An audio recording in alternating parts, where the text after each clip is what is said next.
అండి అందరూ ఎలా ఉన్నారు బాగున్నారా నేనైతే చాలా చాలా బాగున్నాను. మా ఇంట్లో వచ్చేసి వినాయకుడి పూజ అనేది ఇలా చేసుకున్నాం. ఎందుకంటే చాలా త్వరగా పూజ అనేది నేను చేశానండి. ఎందుకంటే వీధిలో వినాయకుడు కూడా మా పక్కనే పెట్టారు. పూజ కూడా అది కూడా మేమే చెయ్యాలి. అందుకోసమనే తొందరగా చాలా ఇంట్లో తొందరగా పూజ చేసుకొని వెంటనే అక్కడ విగ్రహం దగ్గరికి అయితే వెళ్ళాము. ఎందుకంటే అందరూ 11:30 తర్వాతే కదా పూజలు అనేది స్టార్ట్ చేశారు. విగ్రహాన్ని కూడా పెట్టడం కూడా అప్పుడు అయ్యింది. నా చేతులతో నేను అంతా చేశాను. ఇంట్లో ఇంత పూజ చేసుకొని మళ్ళీ వెళ్ళి అక్కడ కూడా సేమ్ కలసం పెట్టేసి పూజ అనేది కంప్లీట్ చేశానండి. అయితే నేను మా ఇంట్లో వినాయకుడిని వచ్చేసి ఈవినింగ్ అనిపేసామండి. అంటే నిమజ్జనం అనేది చేశాము. అంటే ఎక్కువ రోజులు ఉంచకూడదు కదా ఇంట్లో వినాయకుడు. ఉంచుకున్నా పర్వాలేదు, ఉంచుకోవాలి అనుకునే వాళ్ళు ఏంటంటే రోజువారీ దీపం నైవేద్యం 3 రోజులు ఉంచుకునే వాళ్ళు, 7 రోజులు ఉంచుకునే వాళ్ళు, 9 రోజులు ఉంచుకునే వాళ్ళు చాలామంది ఉంటారండి విగ్రహాన్ని. అయితే ఉంచుకొని పూజలు అయితే కంపల్సరీ చేయాలి, నైవేద్యం అయితే కంపల్సరీ పెట్టాలి.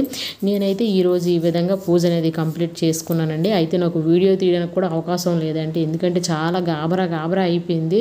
పూజ ఎలాగో కంప్లీట్ చేశాను. వెంటనే కంప్లీట్ చేసి వెంటనే అంటే పక్కన పూజకి అయితే వెళ్ళిపోయాను. మా ఇంటి పక్కనే అండి పల్లెటూరు వచ్చేసి మాది. పల్లెటూరులో ఎలా ఉంటుందో తెలుసు కదా, చాలా హడావిడిగా ఉంటుంది. చాలా అందరూ కూడా చిన్నపిల్లలతో సహా అందరూ కూడా అంతే ఆనందంగా ఉంటారు. అయితే ఈవినింగ్ వచ్చేసి నిమజ్జనం అనేది చేస్తున్నాము. నిమజ్జనం చేసేటప్పుడు చూడండి మా గ్యాంగ్ వచ్చేసి మా పిల్లలు ఎంతమంది, నాకు ఎంత హ్యాపీ అనిపించిందంటే మా ఊర్లో వచ్చేసి చాలామంది అందరూ కూడా ఇంటింటికి వినాయకులు తెచ్చుకుంటారు. ఈవినింగ్ పూట వచ్చేసి చెరువులో కలిపేస్తారండి. చెరువులో కలిపేస్తారు. నెక్స్ట్ వినాయకుడిని బయటికి తీసుకొచ్చేటప్పుడు ప్రసాదం పంచుతాం. నెక్స్ట్ వచ్చేసి వినాయకుడిని చూడటానికి చాలామంది వస్తారు. అంటే మేము పెట్టిన వినాయకుడే కాకుండా అందరూ కూడా పెట్టిన వినాయకుడు ప్రసాదం పంచుతారు. నెక్స్ట్ వచ్చేసి ఈ విధంగా మేమైతే నిమజ్జనం అయితే చేసామండి. ప్రతి ఇయర్ కూడా మేము ఇలాగే చేస్తాము. అంటే ఎలా అయితే అంటే దీపం వెలుగుతుండగానే అక్కడ అంటే దీపం కూడా అంటే చెరువులో అంటే కోనేరులో కనిపించడానికి మేము ఈ విధంగా చేస్తాం. మా మాయగారు అయితే ఎత్తుకుంటున్నారు. అందరూ చూసారా అలా అక్షంతలు వేస్తున్నారు.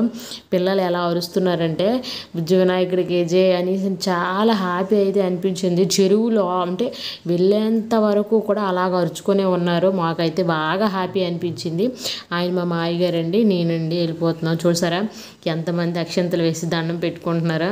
నాకైతే ఎంత హ్యాపీ అనిపించిందో. ఎవరికి కూడా అలా రాలేదు. మాకు అలా వచ్చినందుకు నాకైతే హ్యాపీ అనిపించింది. నిజంగానే నేనైతే నా అదృష్టమని అనుకున్నాను. ఈ సంవత్సరం వచ్చేసి అంటే 2 చోట్ల వినాయకుడు నిమజ్జనం అనేది చేశాము. అంటే వినాయకుడు పూజ చేసాము, నిమజ్జనం అనేది చేసాము. ఎంత బాగా హ్యాపీ అయితే అనిపించిందంటే చూడండి, చాలా చెరువు అనేది దూరం అండి. ఈవినింగ్ 4:30 అయింది. ఇప్పుడు 4:30 టైంలో మేము నిమజ్జనం అనేది చేస్తున్నాము. ఎందుకంటే ఇంకా 5, 6 ఆ టైంలో వెళ్ళామంటే చీకటి పడిపోతుంది. దానికి తోడు అంటే చెట్లు కదా, చెట్లలో ఇంకా పాములు గట్టా ఉంటాయని ఆ భయంతో మేము వచ్చేసి ఏంటంటే ఈ విధంగా 4:30, 5 టైంలో అందరూ కూడా నిమజ్జనం అనేది స్టార్ట్ చేశారు. నాకైతే చాలా చాలా హ్యాపీ అనిపించింది. అక్కడ చూడండి ఆ చెరువులో చాలామంది అంటే నిమజ్జనం చేసే వాళ్ళు ఎవరైతే ఉన్నారో వాళ్ళందరూ కూడా నిమజ్జనం చేసి స్నానాలు కూడా చేస్తారు. ఇప్పుడు మాకన్నా ముందు వచ్చే వాళ్ళు కూడా ఉన్నారు, నిమజ్జనం చేసి స్నానాలు చేసే వాళ్ళు కూడా ఉన్నారు.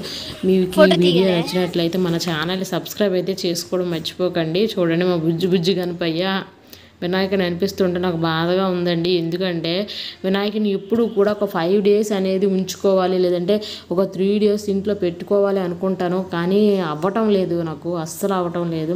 పిల్లలతో అస్సలు అవ్వదండి. ఎందుకంటే చిన్న అబ్బాయి ఏదో కంగాలు పెట్టేస్తాడని. యాక్చువల్గా ఉంటే నేను 3 రోజులు ఉంటే మా అత్తగారి ఇంట్లో ఉంచుకుందాం అనుకున్నాను. కానీ నేను లేనండి. వెంటనే చవితి చేసేసి అంటే పూజ చేసేసి మరునాడు నేను ఇంటికి అంటే వేరే ఊరైతే వచ్చేసాను. మేము ఎక్కడైతే ఉంటున్నామో అక్కడికైతే వచ్చేసాము. చూడండి వినాయకుడి నిమజ్జనం ఎలా అవుతుంది మీకు లైవ్ అనేది చూపిస్తున్నాను. నాకైతే ఎంత బాగా అనిపించింది. అయితే ఫస్ట్ టైం అంటే ఎప్పుడు కూడా నిమజ్జనం మా అయ్యగారు వెళ్ళి పిల్లలు వెళ్ళి అనిపిస్తారు. కానీ ఫస్ట్ టైం నేను కూడా నాకు రావాలి అనిపించింది. అందుకోసమే నేను వెళ్ళాను. అంటే మీకు చూపిద్దామని నేను చెరువులోకి వెళ్దాం అనుకోండి. చూడండి ఎంత దూరం వెళ్తున్నారో.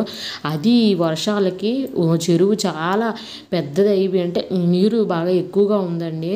ఈ వర్షాల వల్ల చాలా చాలా ఎక్కువగా ఉంది. చూడండి అంటే ఊర్లో ఉన్న పెద్ద వినాయకుడిని కూడా ఇక్కడే అనుపుతారు.